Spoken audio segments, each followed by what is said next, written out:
Puasa Ramadan bagi umat Islam, bagi umat mukmin tentunya merupakan ibadah yang sangat dalam maknanya, baik secara jasmani maupun rohani.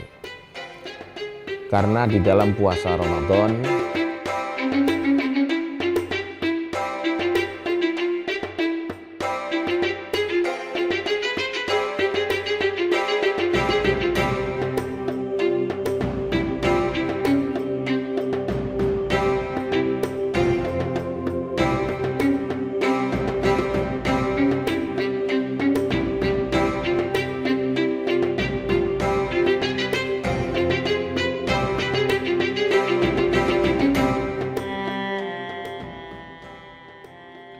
Assalamualaikum warahmatullahi wabarakatuh. Alhamdulillahilladzi a'azzana bil imani bih wa hadana ila azimi syari'atih wa as'adana bittiba'i afdali rusulih. Asyhadu an la ilaha illallah wahdahu la syarikalah fi uluhiyyatih wa rububiyyatih wa asma'ih wa sifatih wa sahbih ajma'in, amma ba'd. Hadirin hadirat para pemirsa yang berbahagia, alhamdulillah kita masih bertemu hingga hari ini, bertemu di bulan yang mulia, bertemu di bulan Ramadan, bulan di mana yang selalu kita nanti-nantikan tiap tahun. Pada kesempatan ini saya ingin mengajak para pemirsa sekalian untuk kembali mengingat-ingat tentang bagaimana diwajibkannya ibadah puasa ini untuk kita semua. Allah Subhanahu wa Ta'ala berfirman dalam surat Al-Baqarah ayat 183 yang berbunyi, A'udzu billahi minasyaitonir rajim. Bismillahirrahmanirrahim. Ya ayyuhalladzina amanu kutiba alaikumus siyamu kama kutiba alal ladzina min qablikum la'allakum tattaqun.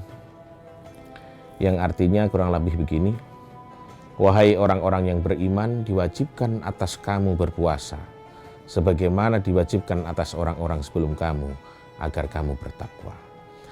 Ayat ini menjadi landasan diwajibkannya ibadah puasa bagi umat Islam di bulan Ramadan. Sejarah kewajiban puasa Ramadan ini tidak terlepas dari sejarah peristiwa hijrahnya Nabi Muhammad SAW ke negeri Madinah atau negeri Yathrib. Sebab peristiwa ini merupakan titik pijak penyempurnaan syariat Islam di kemudian hari. Puasa Ramadan diwajibkan kepada Nabi Muhammad dan umatnya pada bulan Sya'ban tahun kedua Hijriah dengan cara dan model yang masih dilakukan hingga saat ini. Puasa Ramadan bagi umat Islam, bagi umat mukmin tentunya merupakan ibadah yang sangat dalam maknanya, baik secara jasmani maupun rohani.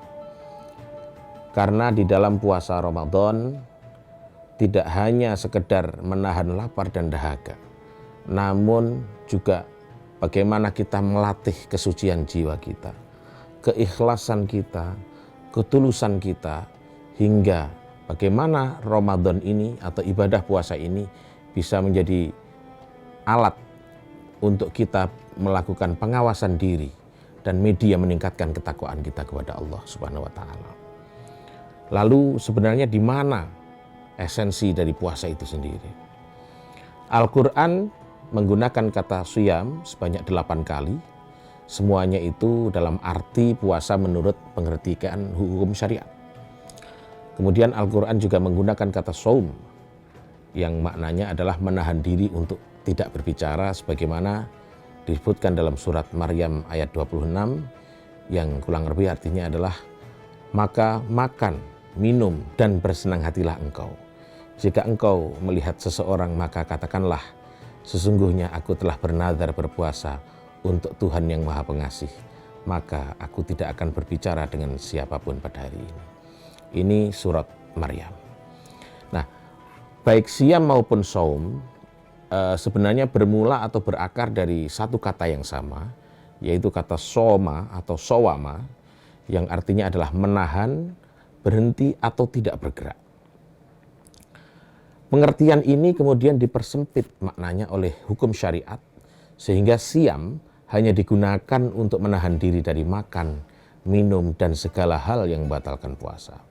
Sementara itu, kaum sufi dengan merujuk hakikat dan tujuan puasa menambahkan beberapa kegiatan yang juga harus dibatasi selama berpuasa. Cakupannya pada seluruh anggota tubuh, bahkan hati dan pikiran kita. Puasa adalah pengendalian diri, tidak semata-mata mengendalikan diri dari apa-apa yang membatalkan puasa saja, seperti makan, minum, ataupun yang lain, tapi juga merambah pada pengendalian diri terhadap lahir dan batin dari segala yang mungkar. Dan puasa, sebagaimana tersebut dalam surat Al-Baqarah tadi, pada penggalan terakhirnya adalah la'allakum tattaqun, supaya kita menjadi orang-orang yang bertakwa. Oleh karena itu, marilah pada bulan yang mulia ini, mari kita tingkatkan ibadah kita, baik ibadah wajib maupun ibadah sunnah. Semoga itu bisa mengantarkan kita menjadi orang-orang yang bertakwa. Syukron wa tumtum fil khairi wal barakati wan najah wa huwal munfiq ila thariq. Assalamualaikum warahmatullahi wabarakatuh.